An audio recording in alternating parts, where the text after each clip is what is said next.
नमस्कार, मैं हूं प्रखर श्रीवास्तव और हमारे खास और नए का पूरा कार्यक्रम पूरा सच में आपका स्वागत है। खबरों की दुनिया में पूरा सच बहुत जरूरी होता है, क्योंकि झूठ से भी खतरनाक होता है अधूरा सच, और उसी तरह खतरनाक होती है अधूरी खबर। इसलिए हर खबर का पूरा सच हम आपको बताएंगे, वो भी तथ्यों, तर्कों और सबूतों के साथ। तो आइए बिना देर किए देखते हैं पूरा सच।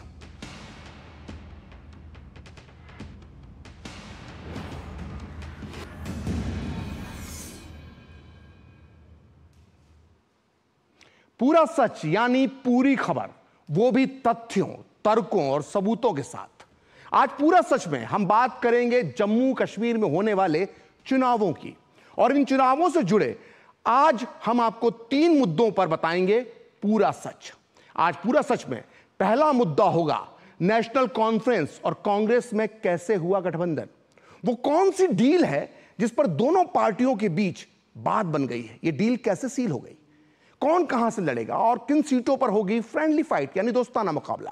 और बड़ी बात यह कि कांग्रेस को कश्मीर घाटी में ज्यादा उम्मीद है या फिर जम्मू पर होगा उसका फोकस।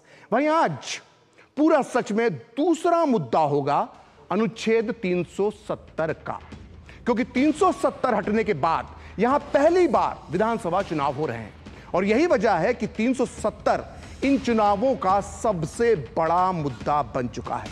आज पूरा सच में हम आपको बताएंगे कि कैसे नेशनल कॉन्फ्रेंस और कांग्रेस ने मिलकर 370 को फिर से लागू करने का क्या प्लान बनाया है। क्या ये दोनों पार्टियां अपने इस प्लान में कामयाब हो पाएंगी? आज पूरा सच में हम ये भी जानेंगे कि आखिर ये दोनों पार्टियां किसके फायदे के लिए जम्मू कश्मीर पर फिर से 370 का बोझ लादना चाहती है। इसके अलावा आज पूरा सच में हमारा तीसरा मुद्दा होगा नेशनल कॉन्फ्रेंस और कांग्रेस के बीच हुए इस जो याराना है, इसका डीएनए क्या है वो इतिहास जिसने एक बार फिर इन दोनों पार्टियों को करीब ला दिया है। शेख अब्दुल्ला और जवाहरलाल नेहरू के बीच हुई जो दोस्ती शुरू हुई थी, वो राहुल गांधी और उमर अब्दुल्ला तक आते आते राज्य में क्या घुल खुला चुकी है, हम आपको पूरा सच में आज बताएंगे। आज हम आपको बताएंगे कि कैसे जम्मू कश्मीर के पहले ही चुनाव में इन दोनों पार्टियों ने कर दी थी धांधली। और बता दूं मैं आपको, ये बहुत रोचक और अनोखी जानकारी है। ये इतिहास जानना आपके लिए बहुत जरूरी है 1951 की धांधली के चुनाव का, क्योंकि इन दोनों पार्टियों का याराना कश्मीर को पड़ा है भुगतना। तो आइए अब इन तीनों मुद्दों पर हम करते हैं विस्तार के साथ और देखते हैं पूरा सच। जहां पर बर्फ गिरती है, जहां पत्थर के नीचे फूल खिलते हैं, जहां चश्मे उबलते हैं और जहां बारिश बरसती है, और बरसती बारिश में जहां कोहसार चलते हैं, चलो कश्मीर चलते हैं। अनुच्छेद 370 और 35A से आजादी के बाद धरती का स्वर्ग कहा जाने वाला जम्मू कश्मीर अब देश के बाकी हिस्सों के साथ विकास की राह पर आगे बढ़ रहा है। सरकार के प्रयासों से, कोशिशों से केंद्र शासित प्रदेश की तस्वीर और तकदीर दोनों में बहुत बड़ा बदलाव देखने को मिल रहा है। बात लोकतंत्र की हो या विकास की, आज जम्मू कश्मीर पूरे राज्य के लिए एक मिसाल पेश कर रहा है, पूरे देश के लिए मिसाल बनता जा रहा है। लेकिन बदलते, विकसित होते, सुरक्षित होते कश्मीर को फिर से आतंक के युग में ले जाने की राजनीतिक कोशिश हो रही है, चाल चली जा रही है। चुनाव आते ही वोट बैंक के लिए, तुष्टीकरण के लिए और हर हाल में चुनाव जीतने वाली मानसिकता के लिए कश्मीर पर फिर से 370 लादने का मंसूबा बनाया जा रहा है। जम्मू कश्मीर की मुख्य विपक्षी पार्टी और कांग्रेस और इंडिया अलायंस की सहयोगी नेशनल कॉन्फ्रेंस ने अपने घोषणा पत्र में राज्य में फिर से 370 लागू करने का वादा किया है। खास बात यह है कि कांग्रेस ने नेशनल कॉन्फ्रेंस को बिना किसी शर्त समर्थन देने का ऐलान किया, और यहां तक कि दोनों पार्टियों के बीच अब सीटों की डील भी पक्की हो गई है, जो इस बात को बताते हैं, जो इस बात को साबित करने के लिए काफी है कि नेशनल कॉन्फ्रेंस के मुद्दों पर कांग्रेस सहमत है, और इन मुद्दों में अनुच्छेद 370 और 35A की वापसी प्रमुख है। यानी कांग्रेस ने आतंकवाद को बढ़ावा देने वाले, आरक्षण का विरोध करने वाले, दलितों को कष्ट देने वाले और पत्थरबाजों का साथ देने वाले, संविधान को ताक पर रखने वाले 370 को फिर से कश्मीर के ऊपर लादने के लिए हामी भर दी है, क्योंकि उसकी सहयोगी पार्टी नेशनल कॉन्फ्रेंस ने अपने घोषणा पत्र में कहा है कि उनकी पार्टी जम्मू कश्मीर विधानसभा के बाद कामकाज की पहली सूची में राज्य के दर्जे और विशेष दर्जे को छीनने के केंद्र के फैसले के खिलाफ प्रस्ताव पारित करेगी। साथ ही वो 5 अगस्त 2019 के बाद के उन तमाम कानूनों को संशोधित, रद्द और निरस्त करने का भी प्रयास करेगी जो जम्मू कश्मीर के विशेष दर्जे को यानी 370 को प्रभावित करते हैं। अब ऐसे में सवाल कांग्रेस से पूछा जा रहा है कि जिसने नेशनल कॉन्फ्रेंस को बिना किसी शर्त समर्थन का ऐलान कर दिया है, अब उस कांग्रेस को यह बताना चाहिए, अब उस कांग्रेस से पूछा जाना चाहिए कि घोषणा पत्र में कही गई किन बातों से कांग्रेस पार्टी इत्तेफाक रखती है और किससे नहीं। कांग्रेस एनसी के घोषणा पत्र को अब बीजेपी राष्ट्र विरोधी बता चुकी है। नेशनल कॉन्फ्रेंस के घोषणा पत्र में 370 को वापस लाने को लेकर जो वादा किया गया था, उसके बाद बीजेपी कांग्रेस पर बुरी तरह से हमलावर हो गई है। आज पूरा सच में आगे हम आपको बताएंगे कि 370 हटने के बाद कश्मीर में कितना बड़ा बदलाव हुआ है और ये राज्य के लिए कितना जरूरी है। लेकिन उसके पहले देखते हैं कि केंद्रीय गृह मंत्री अमित शाह ने इसे लेकर कांग्रेस से 10 सवाल जो पूछे हैं, वो सवाल कौन से हैं। ध्यान से सुनिएगा ये सवाल। क्या कांग्रेस नेशनल कॉन्फ्रेंस के जम्मू कश्मीर में फिर से अलग झंडे के वादे का समर्थन करती है? दूसरा सवाल यह है कि क्या राहुल गांधी और कांग्रेस पार्टी धारा 370 और आर्टिकल 35A को हटाएंगे? यह अमित शाह का दूसरा सवाल है। और तीसरा सवाल उनका यह है कि क्या कांग्रेस कश्मीर के युवाओं के बदले पाकिस्तान के साथ अलगाववाद को बढ़ावा देगी? और चौथा सवाल अमित शाह ने यह पूछा है कि राहुल गांधी आतंकवाद और उसके इकोसिस्टम का पोषण करने का क्या समर्थन करते हैं? क्या कांग्रेस, पांचवा सवाल, क्या कांग्रेस और पत्थरबाजी की घटनाओं में शामिल लोगों को लाने का समर्थन करती है? छठा सवाल यह है कि क्या कांग्रेस दलितों, गुज्जर, बकरवाल और पहाड़ियों के आरक्षण को समाप्त कर देगी? बहुत महत्वपूर्ण सवाल है। और सातवां सवाल कि क्या कांग्रेस शंकराचार्य पर्वत का नाम तख्ते सुलेमान और हरि पर्वत का नाम कोहे मारन के नाम से बदल देगी? क्या कांग्रेस, आठवां सवाल, क्या कांग्रेस कश्मीर की जो अर्थव्यवस्था को एक बार फिर से भ्रष्टाचार की आग में झोंकना चाहती है? और नवा सवाल यह है कि क्या कांग्रेस घाटी के जेकेएनसी के जम्मू और घाटी के बीच जो भेदभाव की राजनीति का समर्थन करती है नेशनल कॉन्फ्रेंस, उसका क्या होगा? और 10वां सवाल कि कांग्रेस और राहुल गांधी कश्मीर की ऑटोनॉमी देने को जेकेएनसी की विभाजनकारी सोच और नीतियों का समर्थन करते हैं? ये सवाल है। ऐसे में अनुच्छेद 370 जम्मू कश्मीर विधानसभा चुनाव में एक बहुत बड़ा मुद्दा बनकर उभरा है और सवाल यही है कि क्या कांग्रेस इन मुद्दों का समर्थन करेगी? हालांकि अब तक कांग्रेस इन मुद्दों पर अपना रुख साफ नहीं करती है, तो एनसी के साथ गठबंधन के चलते कांग्रेस को भाजपा के वार का भी सामना करना पड़ेगा और जैसे जैसे चुनाव बढ़ेगा हमें यही देखने को मिलेगा। और वहीं एनसी और कांग्रेस के अलावा तीसरी पार्टी पीडीपी ने भी नेशनल कॉन्फ्रेंस के घोषणा पत्र की तरह ही राज्य में सत्ता में आने के बाद अनुच्छेद 370 और 35A की वापसी का ऐलान किया है। साथ ही राज्य से पीसीए, यूएपीए, एनएमई एक्ट, आसपास जैसे कानून समाप्त करने, खत्म करने का प्रयास और पाकिस्तान के साथ बातचीत से कश्मीर मसला हल करने का भी कोशिश करने का वादा कर लिया है। खास बात यह है कि पीडीपी और एनसी दोनों ही क्षेत्रीय पार्टियां एक दूसरे पर यह आरोप भी लगा रही हैं कि इनके घोषणा पत्र की नकल की गई है। ऐसे में जम्मू कश्मीर की जनता इस बार अलग तरह के असमंजस में है। दो पार्टियां जो घाटी में ज्यादा से ज्यादा समय तक सत्ता में रही, उनका यह दोहरा रवैया बताता है कि घाटी में पाकिस्तान का राग अलापने में भी यही दोनों पार्टियां आगे हैं। जो पाकिस्तान आज कंगाली की राह पर है, भुखमरी की राह पर है, भीख का कटोरा लेकर पूरी दुनिया के सामने मदद की गुहार लगा रहा है, घूम रहा है दर दर, उससे बातचीत की जाए। ये दोनों पार्टियां पीडीपी और नेशनल कॉन्फ्रेंस दोनों की प्राथमिकता है। आखिर जो पाकिस्तान घाटी में आतंकवाद के लिए सबसे बड़ा जिम्मेदार है, जिसने जम्मू कश्मीर के युवाओं के खून में आतंकवाद का जहर बो दिया है, उससे बातचीत से किसका भला होगा? ये दोनों पार्टियों को बताना चाहिए और इनसे सवाल भी पूछा जाना चाहिए। और अब एक बहुत महत्वपूर्ण मुद्दा पूरा सच में हम आपको बता रहे हैं, क्योंकि अगर 370 हटाने की बात हो रही है तो सवाल यह भी उठता है कि क्या कांग्रेस और क्या नेशनल कॉन्फ्रेंस और क्या पीडीपी और जो भी पार्टियां ये अनुच्छेद 370 का मुद्दा उठा रही हैं, 370 को वापस ला देना चाहती हैं, वापसी चाहती है राज्य में, उनकी सोच ऐसा लगता है कि सिर्फ अलगाववाद को बढ़ावा देना ही नहीं है, बल्कि उनकी मानसिकता दलित विरोधी भी है। राहुल गांधी बार बार दलितों की बात करते हैं और यहां पर जो सोच सामने आ रही है वो दलित विरोधी सोच सामने आ रही है कांग्रेस की, क्योंकि अनुच्छेद 370 जम्मू कश्मीर में, देखिए बहुत ध्यान से सुनिएगा इस बात को, कि अनुच्छेद 370 जम्मू कश्मीर में दलितों और वंचित लोगों के साथ बुरी तरह से भेदभाव करता था। इसे निरस्त करने से जब 370 हटा दिया गया तो दलित और वंचित लोगों ने ना सिर्फ भारतीय कानूनों के दायरे में वो आ गए, बल्कि उन्हें समान अधिकार, अवसर, मौके भी मिलने लग गए। अब हम आपको पूरा सच बताते हैं कि आखिर अनुच्छेद 370 कैसे दलित विरोधी था। बाबा साहब अंबेडकर भी जम्मू कश्मीर के लिए 370 का जो प्रावधान उस वक्त इस पर जब विचार चल रहा था तो उसके पक्ष में नहीं थे। वाल्मीकि समुदाय के लोग जम्मू कश्मीर में मैला ढोने का एक घृणित कार्य करते थे और 6 दशकों तक अनुच्छेद 370 हटने से पहले तक इन लोगों को जम्मू कश्मीर का स्थायी निवासी का दर्जा तक नहीं मिला था।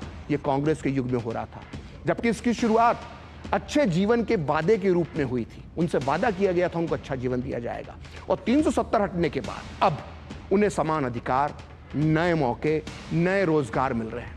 दरअसल 1956 में सफाई कर्मियों की हड़ताल के बाद 1957 में जम्मू कश्मीर में वाल्मीकि समुदाय के लोगों को बसाने के साथ ही उनके साथ संवैधानिक छल किया गया, धोखा किया गया।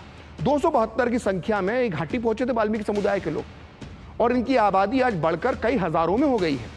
लेकिन अनुच्छेद 370 के रहते, उसके कांटे के रहते, उन्हें स्थायी निवासी तक नहीं माना गया। मतलब जो बरसों तक जम्मू कश्मीर की साफ सफाई करते रहे, उसकी सेवा करते रहे, उन वाल्मीकि समुदाय के दलित लोगों को जम्मू कश्मीर का स्थायी निवासी नहीं माना गया, और उसकी जड़ थी 370। दरअसल अनुच्छेद 35A जम्मू कश्मीर राज्य को फैसला लेने का यह अधिकार देता था कि राज्य में स्थायी निवासी कौन होगा। वाल्मीकि समाज के लोग 1957 में पंजाब से लाकर बसाए गए थे, इसलिए उन्हें जम्मू कश्मीर का स्थायी निवासी नहीं माना गया। सोचिए 1957 से लेकर 2019 कितना बड़ा तब साल होता है, कितना बड़ा ये एक समय है, कितनी पीढ़ियां आई और चली गई। इतना ही नहीं, इन वाल्मीकि समुदाय के साथ जो है वो कितनी नाइंसाफी हुई है कि नियम बदलकर इनको हमेशा सफाई कर्मी बने रहने का प्रावधान भी जोड़ दिया गया। यही नहीं, वाल्मीकि समाज के लोग संपत्ति भी नहीं खरीद सकते थे। उनके बच्चों को ना तो राज्य सरकार की छात्रवृत्ति यानी स्कॉलरशिप मिलती थी, और ना ही राज्य सरकार के इंजीनियरिंग, मेडिकल या किसी अन्य टेक्निकल कोर्स के कॉलेजों में एडमिशन नहीं मिलता था। यानी सफाई कर्मी के बच्चे हैं तो उन्हें सफाई कर्मी ही बनना पड़ता था, डॉक्टर इंजीनियर नहीं बन सकते थे। कोई आरक्षण का लाभ नहीं। यह दलित वाल्मीकि समुदाय के साथ हो रहा था, और यह सब हो रहा था कांग्रेस के युग में। राहुल गांधी आज दलित दलित करते हैं, उन्हें पता होना चाहिए सच। वाल्मीकि समुदाय के लोग लोकसभा चुनाव में तो मताधिकार का प्रयोग कर सकते थे। देखिए कितनी बड़ी विडंबना है कि लोकसभा चुनाव में वोट डाल सकते हैं, लेकिन विधानसभा चुनाव जिससे राज्य की सरकार बनती है, श्रीनगर की सत्ता तय होती है, उसमें वो वोट नहीं डाल सकते थे। आइए देश के जाने माने संवैधानिक विशेषज्ञ डीके दुबे साहब से जानते हैं कि 370 किस तरह से दलित विरोधी कानून था।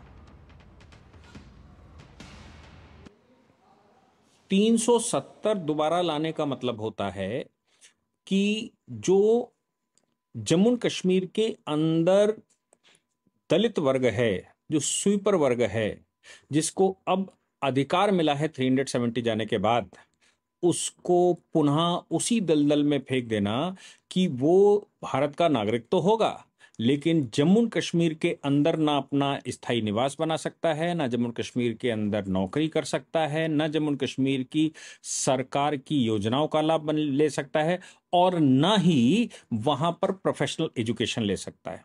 अर्थात देश की किसी भी यूनिवर्सिटी से, वर्ल्ड की किसी भी टॉप की यूनिवर्सिटी से पढ़ने के बाद जब वो जम्मू कश्मीर वापस जाएगा तो वहां पर उसके जो निवासिता है उसमें लिखा होगा फॉर स्वीपर वर्क ओनली। यानी कि डॉक्टर बनकर किसी मनुष्य का इलाज नहीं कर सकता, किसी मानव का इलाज नहीं कर सकता।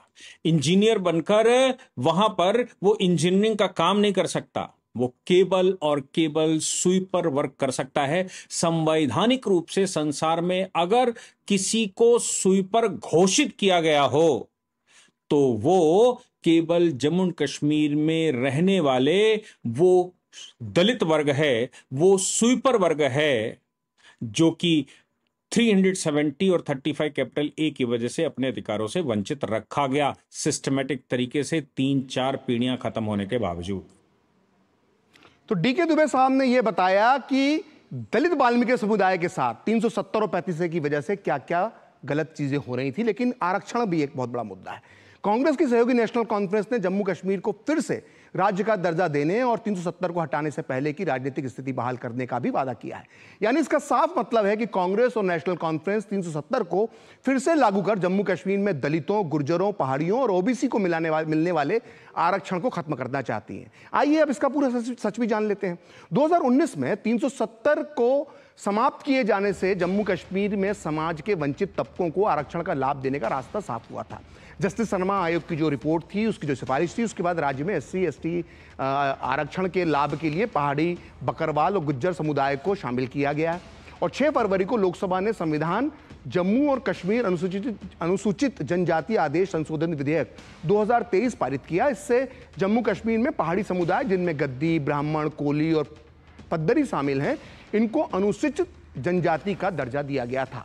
लोकसभा में अनुसूचित जनजाति आदेश संशोधन विधेयक 2023 को भी मंजूरी दी, जिसका उद्देश्य जम्मू कश्मीर की अनुसूचित जाति सूची में वाल्मीकि समुदाय को शामिल करना था। यानी अब तक राज्य में 370 जब तक लागू था, तब तक इन समुदायों को आरक्षण हासिल नहीं था। मतलब साफ है कि 370 सीधे सीधे आरक्षण विरोधी था, लेकिन कांग्रेस और नेशनल कॉन्फ्रेंस इसे फिर से राज्य में लागू करने की बात कर रही हैं। यानी ये दोनों पार्टियां एक तरह से राज्य में आरक्षण खत्म करना चाहती हैं। लेकिन कितनी हैरत की बात है कि कांग्रेस के नेता राहुल गांधी कश्मीर में तो आरक्षण को खत्म करना चाहते हैं, लेकिन पूरे देश में वो घूम घूम कर मोदी सरकार पर आरक्षण विरोधी और संविधान खत्म कर देने का आरोप लगाते हैं। 370 किस तरह से आरक्षण विरोधी है, इसे समझने के लिए आइए सुनते हैं देश के जाने माने संवैधानिक विशेषज्ञ DK दुबे साहब का एक बार और क्या कहना, फिर से सुन लेते हैं। 370 दोबारा लाने का मतलब होता है कि जम्मू कश्मीर के संविधान को पुनः जीवित करना, नेशनल पॉलिसीज को जम्मू कश्मीर में ना ले जाना, नेशनल रिजर्वेशन की पॉलिसीज को जम्मू कश्मीर में यथास्थिति लागू ना करना और रिजर्वेशन के मामले में जम्मू कश्मीर के अंदर रहे SC/ST OBC के साथ न्याय ना करना, जो कि article 370 35 capital A Jammu Kashmir का कॉन्स्टिट्यूशन और इसके अतिरिक्त जम्मू कश्मीर के वो कानून जो कि सेंट्रल के होने चाहिए थे, जम्मू कश्मीर ने अपने बनाकर अपने तरीके से उसको घबड़ शबड़ किया था। उस अपने तरीके से जो गलत किया था उसको सही ना होने देना। तो देखा आपने किस तरह से आरक्षण विरोधी और दलित विरोधी था 370, जिसे फिर से लागू करने के लिए वादे कर रही है नेशनल कॉन्फ्रेंस और कांग्रेस। लेकिन फिलहाल वक्त है ब्रेक का, और ब्रेक के बाद पूरा सच में हम आपको बताएंगे कि कांग्रेस और नेशनल कॉन्फ्रेंस के पुराने याराना की कहानी क्या है। बात जब पीढ़ियों के लिए बनने वाले घर की हो तो जिम्मेदारी बड़ी हो जाती है। गैलेंट समझता है ये जिम्मेदारी। अब डबल M रिब्स के साथ गैलेंट एडवांस TMT रीबार, निर्माण का रियल हीरो। शादी का किचन महके जहां, गोल्डी किचन किंग मसाले हो वहां। गोल्डी लाए हैं फ्रेश लॉक टेक्नोलॉजी, जो रखे मसालों को हर समय फ्रेश। तो ब्रेक के बाद आपका फिर से पूरा सच में स्वागत है, और पूरा सच में अब हम आपको बताएंगे कि आखिर नेशनल कॉन्फ्रेंस अनुच्छेद 370 से इतना प्यार क्यों करती है। आखिर नेशनल कॉन्फ्रेंस राज्य में फिर से 370 लागू करके क्यों कश्मीर को अलगाववाद की आग में झोंकना चाहती है। दरअसल इसके पीछे है नेशनल कॉन्फ्रेंस का DNA, जो इसके इतिहास में छुपा हुआ है। दरअसल नेशनल कॉन्फ्रेंस की स्थापना शेख अब्दुल्ला ने की थी। ये वही शेख अब्दुल्ला हैं जो फारूक अब्दुल्ला के पिता और उमर अब्दुल्ला के दादा जान हैं। दरअसल शेख अब्दुल्ला का इतिहास, उनकी मानसिकता, उनकी राजनीतिक सोच को समझे बिना हम नेशनल कॉन्फ्रेंस और वर्तमान अब्दुल्ला परिवार की राजनीति को नहीं समझ सकते। तो आइए जानते हैं कि कौन थे शेख अब्दुल्ला। शेख अब्दुल्ला ने अपनी शिक्षा अलीगढ़ मुस्लिम यूनिवर्सिटी में प्राप्त की थी, जो उस समय अपनी अलगाववादी सोच के लिए मशहूर थी। आज भी कई किस्से, बंटवारे किस्से जुड़े हुए कई किस्से अलीगढ़ मुस्लिम विश्वविद्यालय से जुड़े हुए हैं। और अलीगढ़ से वापस आकर शेख अब्दुल्ला ने कश्मीर घाटी में राजनीति की शुरुआत की। लेकिन ये बहुत कम लोग जानते हैं कि शेख अब्दुल्ला ने अपने सियासी सफर की शुरुआत 1931 में कश्मीर घाटी में हिंदू विरोधी आंदोलन के साथ शुरू की थी। जी हां, हिंदू विरोधी आंदोलन के साथ। हालांकि कुछ जानकार इसे शेख अब्दुल्ला का महाराजा हरि सिंह के खिलाफ किया गया आंदोलन बताते हैं, लेकिन हकीकत में इस आंदोलन के जरिए शेख अब्दुल्ला ने घाटी से कश्मीरी पंडितों के खिलाफ नफरत के पहली बार बीज बोए थे। जिन्हें भी मेरी बात पर शक है, जिन्हें भी मेरी बात पर यकीन नहीं हो रहा, उन्हें मोहम्मद इशाक खान की लिखी मशहूर किताब हिस्ट्री ऑफ श्रीनगर पढ़ना चाहिए। और इस किताब को कश्मीर पर लिखी गई सबसे ऑथेंटिक किताबों में से एक माना जाता है। इसके पेज नंबर 191 पर जो लिखा हुआ है उसे आप ध्यान से देखिए। इस किताब के पेज नंबर 191 पर लिखा हुआ है कि अलीगढ़ मुस्लिम यूनिवर्सिटी में पढ़ाई के दौरान शेख अब्दुल्ला और उनके साथियों का संपर्क मुस्लिम नेताओं और मुस्लिम ब्रदरहुड को मानने वाले लोगों से हुआ। आगे लिखते हैं वो कि अलीगढ़ से वापस आने के बाद शेख अब्दुल्ला श्रीनगर की मस्जिदों में मुसलमानों को एकत्रित जमा करते थे और वहां उत्तेजक भाषण देते थे। शेख अब्दुल्ला अक्सर अपने भाषणों में कहते थे कि मुसलमानों को सरकारी नौकरियों से बाहर रखा जा रहा है और गौ हत्या के आरोपों में मुसलमानों को सख्त सजाएं दी जा रही हैं। तो यह थी शेख अब्दुल्ला की वो सोच, और इसी सोच ने 1931 में पूरे कश्मीर घाटी में हिंदू विरोधी जो उन्माद था वो पैदा कर दिया। और बहुत कम लोग जानते हैं कि इसका नतीजा यह हुआ कि कश्मीर घाटी में हिंदू विरोधी दंगों की चिंगारी भर गई, जो 1989 की तरह ही 1931 में भी कश्मीरी पंडितों की दुकानें लूटी गईं और उनकी बेरहमी से हत्या की गई। खैर, इस उठापटक के ठीक अगले साल यानी 16 अक्टूबर 1932 को शेख अब्दुल्ला ने कश्मीर मुस्लिम कॉन्फ्रेंस के नाम से एक नई पार्टी बनाई। इसके नाम से ही आप शेख अब्दुल्ला की सोच का अंदाजा लगा सकते हैं। लेकिन 1939 तक आते आते शेख अब्दुल्ला नेहरू के परमप्रिय मित्र बन गए और नेहरू की सलाह पर उन्होंने अपनी पार्टी का नाम मुस्लिम कॉन्फ्रेंस से बदलकर नेशनल कॉन्फ्रेंस यानी कट्टरपंथी इस्लामी सोच को राष्ट्रवादी सोच का जामा पहना दिया एक नाम के जरिए। नेहरू के जमाने से शुरू हुई अब्दुल्ला परिवार और गांधी नेहरू परिवार की दोस्ती राहुल गांधी के समय तक नजर आ रही है। उमर अब्दुल्ला के साथ उनकी तस्वीरें कल आपने देखी होगी। कई लोग हमेशा यह साबित करने की कोशिश करते हैं कि शेख अब्दुल्ला जिन्ना के कट्टर विरोधी थे, लेकिन हकीकत में शेख अब्दुल्ला ने जिन्ना का दोस्त बनने के लिए हर तरह की कोशिश की। शेख अब्दुल्ला ने 1944 में खुद दिल्ली जाकर जिन्ना को कश्मीर आने का न्योता दिया, जिसके बाद 8 मई 1944 को जिन्ना ने पूरे 2 महीने तक कश्मीर की यात्रा की। और इस यात्रा के दौरान शेख अब्दुल्ला और जिन्ना के बीच 30 से ज्यादा बार मुलाकातें हुई और यहां तक कि जिन्ना की कई रैलियों में शेख अब्दुल्ला ने उनके साथ मंच भी साझा किया। और खास याद रहे, तब तक जिन्ना पाकिस्तान की मांग का ऐलान कर चुके थे और कई वजहों से जिन्ना और शेख अब्दुल्ला की ये जोड़ी जो है वो परवान नहीं चढ़ पाई। और आखिरकार शेख अब्दुल्ला ने हमारे देश के पहले प्रधानमंत्री जवाहरलाल नेहरू का दामन थाम लिया और वक्त के साथ इन दोनों की दोस्ती और भी मजबूत होती गई। अक्टूबर 1947 में जब कश्मीर का भारत में विलय हो गया तो नेहरू के दबाव में शेख अब्दुल्ला को पूरे जम्मू कश्मीर की सत्ता की चाबी सौंप दी गई। तो इस तरह से जब एक बार शेख अब्दुल्ला के हाथ में सत्ता आ गई तो पूरी तरह से कश्मीर की राजनीति पर वो छा गए। 1947 से लेकर 1951 तक शेख अब्दुल्ला और उनकी नेशनल कॉन्फ्रेंस बिना किसी रोक टोक के जम्मू कश्मीर में अपनी हुकूमत चलाती रही और इस दौर में उन्हें नेहरू और कांग्रेस का पूरा समर्थन प्राप्त था। और इसी बीच 1951 में जम्मू कश्मीर में संविधान सभा के चुनाव का ऐलान हुआ। अब पूरा सच सुनिए, बहुत काम की बात बता रहा हूं मैं आपको। इस संविधान सभा को विशेष अधिकार मिलने वाले थे। ये संविधान सभा जैसा चाहे वैसा अलग से कानून जम्मू कश्मीर के लिए बना सकती थी। लेकिन आपको ये पूरा सच जानकर हैरानी होगी कि इन चुनावों में शेख अब्दुल्ला और नेशनल कॉन्फ्रेंस पर जमकर चुनावी धांधली करने के आरोप लगे थे। और आरोप तो ये तक हैं कि इस पूरी चुनावी धांधली की नेहरू और कांग्रेस ने अनदेखी की। हैरत की बात है कि जो आज गला फाड़ फाड़ के ईवीएम चिल्लाते हैं वो 1951 के इन चुनावों में हुई धांधली का जिक्र तक नहीं करते। तो आइए जानते हैं इन चुनावों का पूरा सच क्या था। तो 1951 के इन चुनावों में 2 पार्टियां मैदान में थी। एक तो नेहरू के परमप्रिय मित्र शेख अब्दुल्ला की नेशनल कॉन्फ्रेंस और दूसरी थी हिंदू विचारधारा की समर्थक प्रजा परिषद, जिसे आरएसएस का समर्थन हासिल था। अब होता यह है कि यही बात नेहरू को चुभती थी कि प्रजा परिषद को आरएसएस का समर्थन क्यों मिल रहा है। तो चुनाव हो रहा था 75 सीटों पर। इन चुनावों को करवाने का जिम्मा तत्कालीन राज्य सरकार पर छोड़ दिया गया, जिसकी गद्दी पर शेख अब्दुल्ला बैठे हुए थे। मतलब जज भी वही हैं और चुनाव लड़ने वाले भी वही हैं।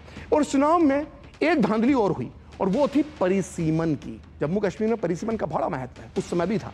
कश्मीर के इलाके में 43 सीटें दे दी गई और जम्मू के हिस्से में केवल 30 सीटें और लद्दाख के हिस्से में सिर्फ 2 सीटें आई। जबकि उस समय के जो प्रशासनिक नक्शा था, जो जम्मू कश्मीर का राजकीय नक्शा था, उसके हिसाब से कश्मीर का क्षेत्रफल और उसकी आबादी जम्मू के मुकाबले कम थी। और इतना ही नहीं, सीटों का परिसीमन इस तरह से किया गया कि कई हिंदू बहुल सीटों के नक्शे में छेड़छाड़ कर उन्हें मुस्लिम बहुल बना दिया गया। यानी अब्दुल्ला की ताजपोशी की तैयारी की जा रही थी, लेकिन असली खेल अभी बाकी था। कश्मीर की 43 सीट्स यानी 43 सीट पर शेख अब्दुल्ला का पलड़ा भारी था, तो जम्मू की 30 सीटों पर प्रजा परिषद मजबूत दिख रही थी। लेकिन शेख अब्दुल्ला ने कुछ और ही प्लान बना रखा था। जम्मू की 30 सीटों में से जहां प्रजा परिषद मजबूत थी, उसके 13 उम्मीदवारों के नामांकन रद्द कर दिए गए। प्रजा परिषद ने इस धोखे के खिलाफ खूब शोर मचाया, श्रीनगर से लेकर दिल्ली तक गुहार लगाई। लोकतंत्र के मसीहा कहे जाने वाले तत्कालीन प्रधानमंत्री नेहरू ने लेकिन कोई कदम नहीं उठाया। आखिरकार हिंदू हकों की बात करने वाली बेचारी प्रजा परिषद क्या करती? उसने विरोध स्वरूप अपने पूरे चुनावी मैदान से हटने का फैसला कर लिया, चुनावों के बहिष्कार का फैसला कर दिया। नतीजा, जम्मू कश्मीर और लद्दाख की सभी 75 सीटों पर शेख अब्दुल्ला की नेशनल कॉन्फ्रेंस निर्विरोध, बिना किसी विरोध के चुनाव जीत गई।